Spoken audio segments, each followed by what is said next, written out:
अध्याय 2 कला की परख। कला अनमोल होती है।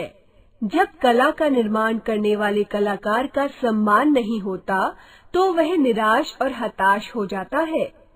जिन्हें कला की परख होती है वे कला एवं कलाकार का सम्मान अवश्य करते हैं। कहानी में इस बात को सुंदर ढंग से कहा गया है, पढ़कर जानो।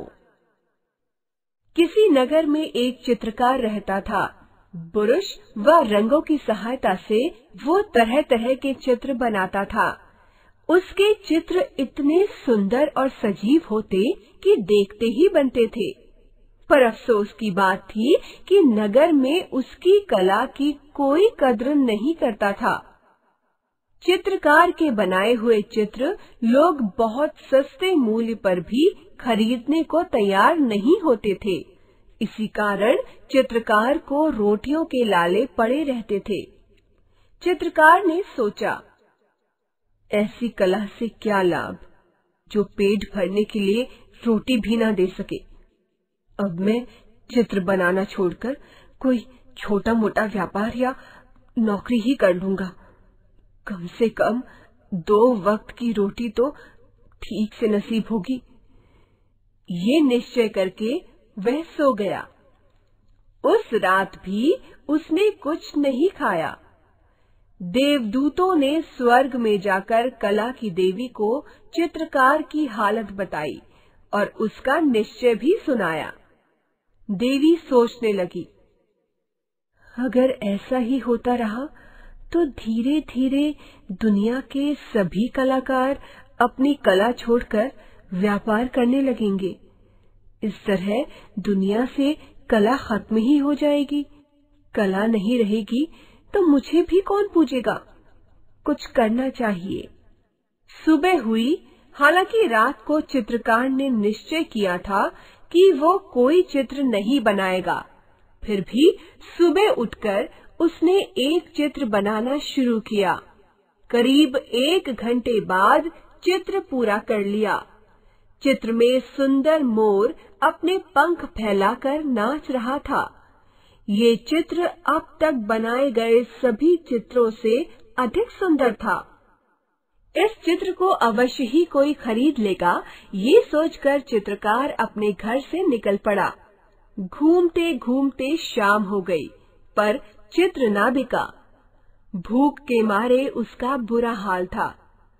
चलते चलते वो थक भी गया था। भूख और थकान के कारण वो एक दुकान के आगे बेहोश होकर गिर गया। दुकानदार ने उसे उठाया, दुकान के अंदर ले गया। थोड़ी देर बाद जब चित्रकार को होश आया तो वो जाने लगा। दुकानदार ने पूछा, भाई तुम्हारी ये हालत कैसे हुई?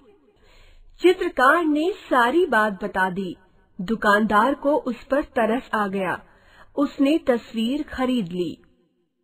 तस्वीर उसने अपनी दुकान में रख दी। अगले दिन सुबह जब उसने दुकान खोली तो वो हैरान हो गया। चित्र के पास एक सोने का मोर पंख पड़ा हुआ था। वो बड़ा खुश हुआ। अगले दिन उसे चित्र के पास फिर वैसा ही पंख मिला। उसने सोचा, जरूर ये पंख तस्वीर में से ही गिरता है। शायद चित्रकार कोई जादूगर है।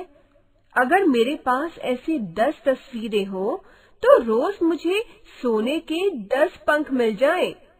ऐसा हुआ तो मैं शीघ्र ही बेहद धनी बन जाऊंगा। मुझे उस चित्रकार की तलाश करनी चाहिए।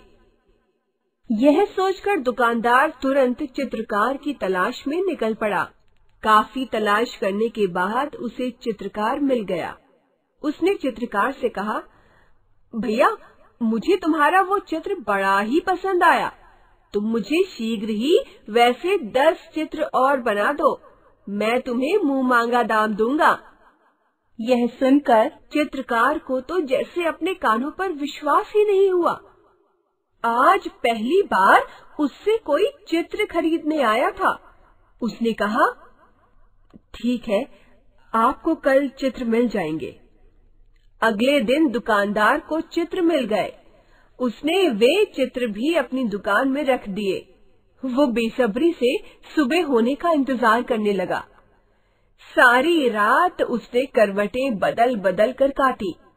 वो हिसाब लगाता रहा कि 10-11 पंख रोज के हिसाब से मिलने पर एक हफ्ते में, फिर एक महीने में उसके पास कितने पंख इकट्ठे हो जाएंगे। सुबह होने पर वो जल्दी जल्दी नहा धोकर दुकान पर पहुंचा। दुकान खोली। आश्चर्य और दुख से उसका मुंह खुला ही रह गया। उसने देखा, आज किसी भी तस्वीर के पास पंख नहीं है। उसने तिजोरी खोली तो हाथ के तोते उड़ गए। पहले वाले पंख भी गायब हो गए। ये क्या हुआ? वो गुस्से से चित्रकार को कोसने लगा। अब इन चित्रों का उसके लिए कोई मूल्य नहीं था। उसने सभी चित्र उठाकर दुकान से बाहर फेंक दिए और सिर पकड़कर बैठ गया। थोड़ी ही देर बाद दुकान के पास से एक घुड़सवार गुजरा। उसने चित्र पड़े हुए देखे तो उसके मुंह से निकला, वाह, कितने सुंदर चित्र हैं। वो सभी चित्र अपने साथ उठाकर ले गया। वो घुड़सवार कोई साधारण व्यक्ति नहीं, बल्कि उस नगर का राजा था। इस समय वो वेश बदलकर घूम रहा था। राजमहल पहुंचकर राजा ने ये घोषणा कर दी, जिस किसी चित्रकार ने ये चित्र बनाए हैं, वो शीघ्र आकर उससे मिले। चित्रकार ने भी घोषणा सुनी। वो राजा से मिलने गया।